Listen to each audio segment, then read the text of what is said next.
Gubernur Sulawesi Selatan Nurdin Abdullah resmi tersangka kasus dugaan korupsi. Perkara dugaan korupsi berupa penerimaan hadiah atau janji dan gratifikasi oleh penyelenggara negara. NA bersama Edi Rahmat, Sekretaris Dinas PU Sulsel dan pengusaha Agung.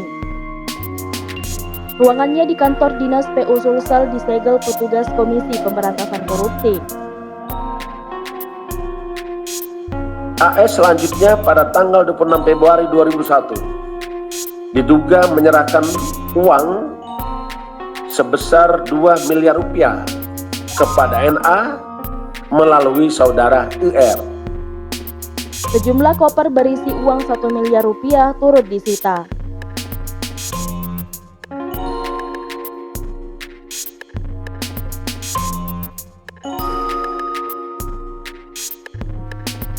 Direktur Anti Corruption Committee atau ACC Sulsel mewacanakan pencabutan penghargaan anti korupsi atau Bung Hatta Award dari Gubernur Nurdin Abdullah.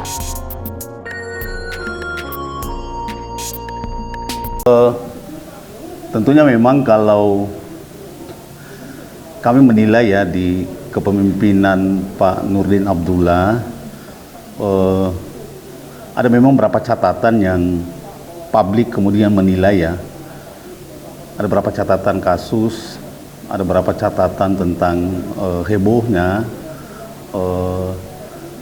aktivitas birokrasi yang beliau pimpin.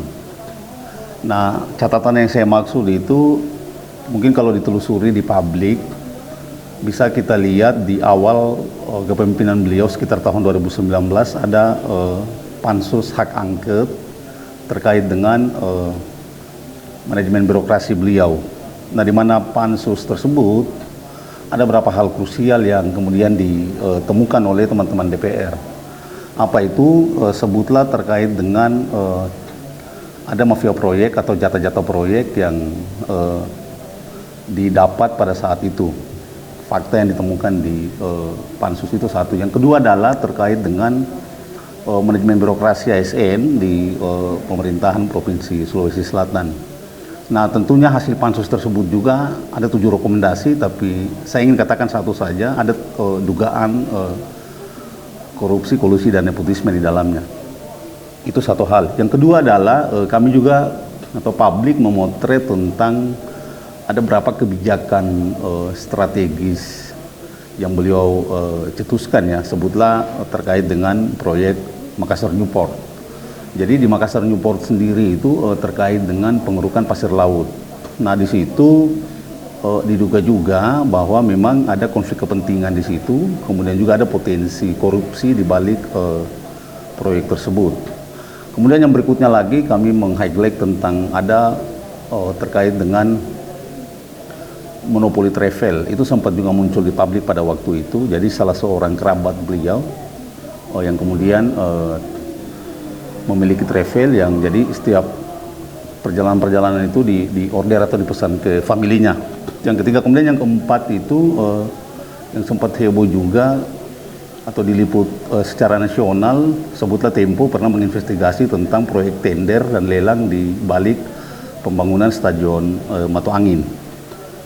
Kemudian juga sebutlah belakangan ini kan manajemen kepemimpinan beliau ini kan disorot juga terkait dengan pengelolaan COVID, bansos COVID-19. Meskipun kemudian yang diseret atau disebut-sebut namanya itu Pak Sekda pada waktu itu. Artinya kenapa kemudian saya harus menyebut tentang pantauan publik terhadap kinerja beliau, karena beliau sebagai gubernur tentunya ya. Kemudian juga terkait dengan penghargaan sebagai Bung Hatta Award, tentunya kami sebagai aktivis anti korupsi tentunya kan sangat menyayangkan ya. Penghargaan itu diberikan tidak sembarang kepada tokoh publik, itu tidak sembarang karena melalui verifikasi yang agak ketat pada waktu itu. Tapi sayangnya amanah yang diberikan itu tidak dijalankan secara baik oleh Pak Gubernur sendiri. Nah, kira-kira itu untuk gambarannya. Kami tentunya secara kelembagaan mendukung ya upaya penindakan yang dilakukan oleh OTT yang dilakukan oleh teman-teman KPK.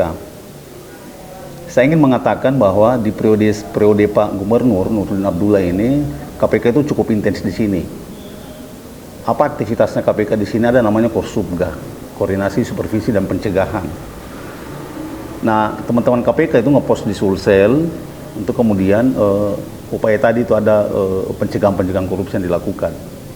Nah, tentunya harapan kami sebenarnya ada arah positif untuk konteks birokrasi yang bersih, transparan, dan akuntabel. Harapan kami pada waktu itu.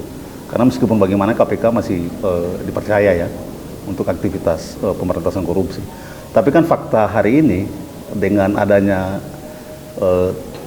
OTT tadi subuh atau tadi malam itu ternyata Kursubga yang selama ini ternyata kan jadinya kan buyar semuanya. Kalau dalam bahasa kami ya di konteks kalau tidak bisa dicegah ya maka akan ditindak, kira-kira begitu.